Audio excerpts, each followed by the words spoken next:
ధర విష్ణుని బెదిరించి నా జీవితం నాశనం అయిపోయింది, ఇంక నేను సమాజంలో తలెత్తుకోలేను కాబట్టి నేను చచ్చిపోతాను అంటూ బెదిరిస్తుంది. విష్ణు చూసి చూసి ఇక కోపం వచ్చేస్తుంది విష్ణుకి.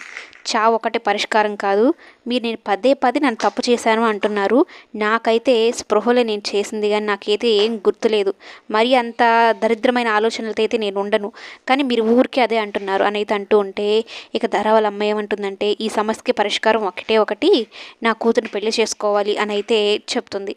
ఇక విష్ణు వాళ్ళ తమ్ముడేమో కంగారు పడిపోతూ ఉంటాడు. అసలు జరిగిందంతా ఇది నా వల్ల కదా, ఏదో ఒక రకంగా సమస్య పూర్తయిపోతుంది అనుకుంటే ఇదేంది పెద్ద పెద్ద సమస్యలాగా మారిపోతుంది, మా అన్నయ్య ఏమో రుజువు చేయమంటున్నాడు, ఎలా రుజువు చేస్తారు నేను చేస్తే ఇక్కడ అని అయితే అనుకుంటూ ఉంటే ఇక విష్ణు గట్టిగా చెప్పేస్తాడు, నేనైతే తప్పు చేయలేదు, మీరు నేను తప్పు చేస్తున్నానని అంటున్నారు కాబట్టి ప్రూఫ్ చేయండి, ఖచ్చితంగా నేను ధరాన్ని పెళ్లి చేసుకుంటాను, అంతేగాని అప్పుడు దాకా నా మీద ఇలాంటి తప్పుడు ప్రచారాలు అభియోగాలు చేస్తే మాత్రం ఊరుకోను అంటూ గట్టిగానే వార్నింగ్ ఇస్తాడు. ఇక ధర వాళ్ళమ్మకి ఏం చేయాలో అర్థం కాదు. ఓ పక్క విష్ణు వాళ్ళ తమ్ముడైతే ఎలా ప్రూవ్ చేస్తారు ఏంటో, ఈ సమస్య ఎలా దారి తీస్తుందో ఏమో అని అయితే తెగ కంగారు పడిపోతూ ఉంటాడు. ఇక దాని గురించి ఆలోచిస్తున్న విష్ణు అయితే పాపను స్కూల్కి కూడా తీసుకొని వెళ్లకుండా ఒక రెస్టారెంట్కి అయితే తీసుకొని వెళ్ళి తన ఐస్ క్రీమ్ అడిగితే ఐస్ క్రీమ్ అయితే కొనిస్తాడు. ఇక ఇంతలో సుధా అయితే అక్కడికి వస్తుంది.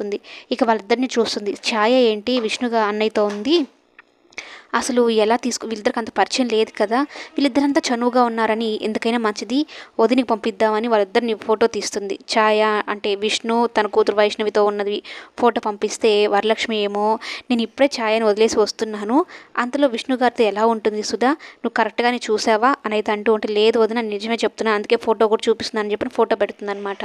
ఇక విష్ణు పాపతో మాట్లాడుతూ ఉంటాడు. వరలక్ష్మి వచ్చే టైంకి ఈ ఛాయ పాప కూడా మ్యూజియంకి వెళ్ళాలి అన్నట్టు స్కూల్ వాళ్ళతో కలిసి అదే రెస్టారెంట్కి వచ్చి ఐస్ క్రీమ్ తింటూ ఉంటుంది. వైష్ణవి ఏమో వాష్రూమ్కి వెళ్ళి ఉంటుంది. ఇంతలో ఛాయ వచ్చి దీంతో మాట్లాడదామన్నట్టు అంటే సడన్గా విష్ణు ఆ చేతిలో ఉన్న ఐస్ క్రీమ్ తీసుకొని అంటే తన కూతురు అన్నట్టు అంత చనువుతో తీసుకొని తినేస్తాడు.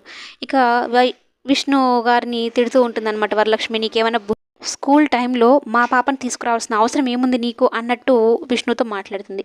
విష్ణుకేమో ఏం అర్థం కాదు, మీ పాపను నేను తీసుకురావడం ఏంటి అన్నట్టు, స్కూల్ టైంలో పాపను బయటికి తీసుకురావడమే కాకుండా పాప చేతిలో ఉన్న ఐస్ క్రీమ్ తినేస్తావా, మీకేమన్నానా అన్నట్టు తిట్టేస్తాడు. ఏం తెలియని అయోమయంలో విష్ణు ఉండిపోతాడు.